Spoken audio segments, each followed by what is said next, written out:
it's fair to say that a film has the potential to surprise all of us until the moment we're sat down watching it for ourselves. Audiences have also become incredibly adept at sniffing out a doomed project months, even years ahead of time. And from what we've seen and heard so far, it seems like these films are all likely going to fail to meet expectations critically, if not also commercially. So with that in mind, I'm Ellie for Whatculture, and let's take a look at these upcoming movies that are already doomed.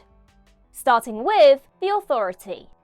In 2023, it was announced that James Gunn's DC universe would include a film based on superhero team The Authority, one of whose members is the Engineer, who was introduced in Gunn's recent Superman movie. Though Gunn has spoken of The Authority as a major passion project, its development has stalled as other DC films have taken priority, with Gunn even admitting back in February that the script has been tough to figure out, causing it to be put on the back burner. But rumours recently began to swirl that Gunn might have quietly cancelled The Authority altogether, given that while doing press for Superman, he was generally evasive about discussing The Authority, and didn't mention it as part of the DCU's upcoming slate at San Diego Comic-Con. While The Authority may not be formally cancelled anytime soon, it sure does seem like Gunn is deciding to focus instead on more mainstream DC properties like Supergirl, Clayface, Wonder Woman and Teen Titans, with The Authority likely just evaporating into the ether.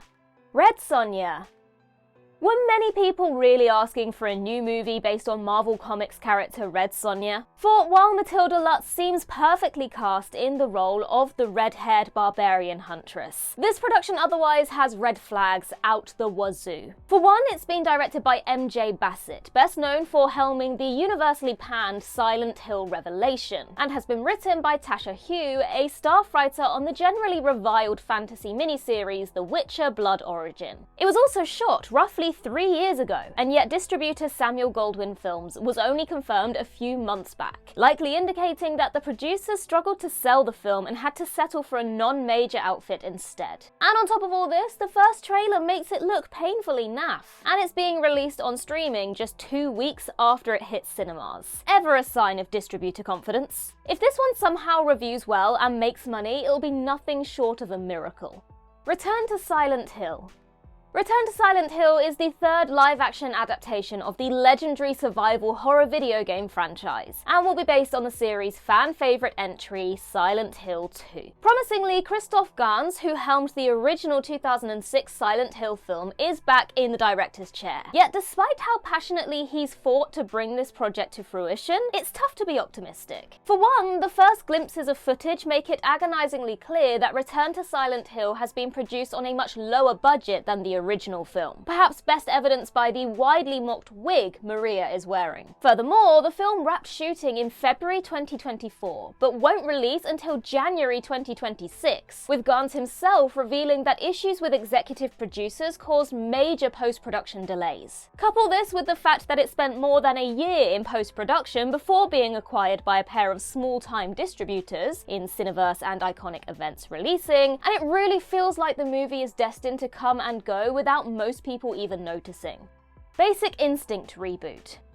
Earlier this summer, it was announced that a reboot of hit Sharon Stone starring erotic thriller Basic Instinct was in the works, with original writer Joe Eszterhas returning to pen the script. And even if bringing a now 80-year-old Eszterhas back to write a contemporary Basic Instinct doesn't give you a moment for pause, his own summation of what the reboot will be just might. For one, the script won't simply be about serial killers, but will have a demonic element to it, implying a supernatural twist, the exact thing just about nobody asked for in a new Basic Instinct film. Reports have also called Eszterhas' take anti-woke, a descriptor that immediately incites groans and eye rolls, and if nothing else, feels like a shameless attempt to court controversy. Eszterhas hopes that Stone will return to reprise the lead role, but honestly, is there really enough fandom for the original film to make a legacy sequel worth it?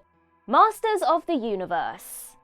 Much as He-Man is an undeniably iconic property, one has to question the logic of spending an alleged $200 million on a live-action, big-screen reboot. More to the point, Masters of the Universe is a He-Man reboot that doesn't even take place on his home planet of Eternia, instead shifting the action to Earth, a choice that's ruffled the feathers of many fans before they've even seen a single frame of footage. Beyond that, leaked set photos seem to suggest that it's veering away sharply from the aesthetics and tone of the source material, and then there's the highly questionable decision to cast Jared Leto as villain Skeletor. Even though director Travis Knight is a solid filmmaker, there's little reason to expect anything but a pure mess here. And even if it's somehow good, it's highly unlikely to make enough money to justify that eye-wateringly huge budget. Given that it's deviating from the source material and He-Man has no relevance at all to younger audiences, this one feels dead on arrival. Soulmate.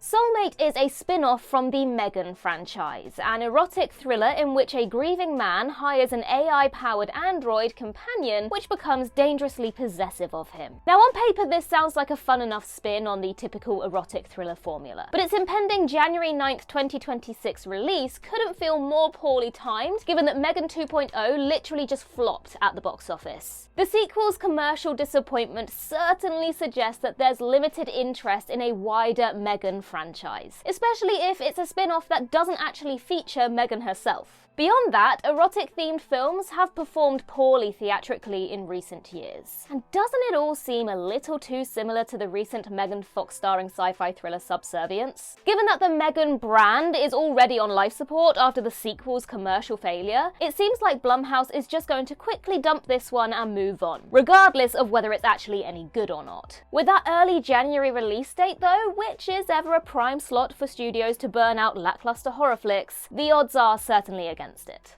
Wind River: The Next Chapter.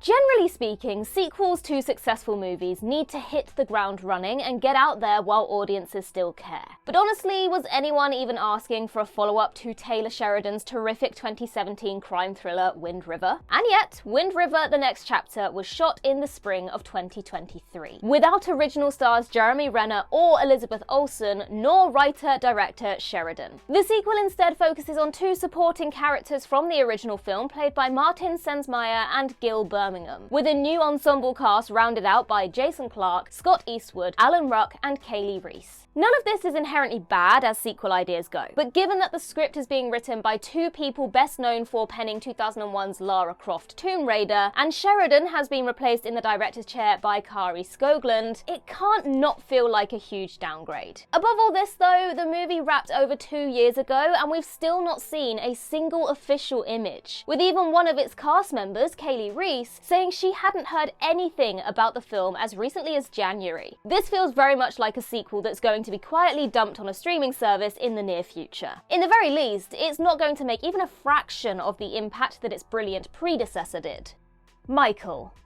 Though there's virtually no chance of the upcoming Michael Jackson biopic being a commercial failure, the production sure does sound like an abject mess. It was initially reported that the film would directly address the 1993 sexual abuse allegations leveled against Jackson, though in early 2025, production was thrown into a tailspin. The film's producers learned that the Jackson estate had signed an agreement with the family of accuser Jordan Chandler, guaranteeing that Chandler could never be shown in any authorized dramatization of Jackson's life. And so back in June, the movie underwent more than 3 weeks of reshoots to effectively create a new third act. Recent reports indicate that Michael has basically been reworked into a sanitized Bohemian Rhapsody-esque biopic that climaxes with a crowd-pleasing concert in the 1980s and largely avoids the darker aspects of the singer's personal life in the decade that followed. This consequently led to reams of material being left on the cutting room floor, enough that Lionsgate is considering making Michael a 2-part cinematic event,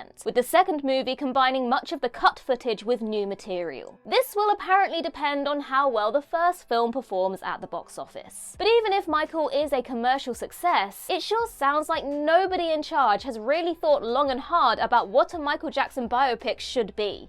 Honey, don't. Honey Don't is a new black comedy from Ethan Coen, following a private detective who investigates a woman's death and becomes ensnared with a religious cult. Despite a fun premise that sounds very much within Coen's wheelhouse, and a strong ensemble cast including Aubrey Plaza, Chris Evans, Charlie Day, and Billy Eichner, the film ill-advisedly took the risk of premiering at the Cannes Film Festival some 3 months before its planned release. Reviews from the festival largely skewed mixed to negative, sucking the wind out of the film's sails long before it's actually due to release. This feels very much like Coen's previous film Drive Away Dolls all over again, a polarizing, kitschy B-movie that failed to make a dent with critics or general audiences. Though the Coen brothers brand carries undeniable credit, many are simply waiting for Ethan to get this artistic phase out of his system and return to collaborating with his brother Joel. And finally, glimpses of the moon.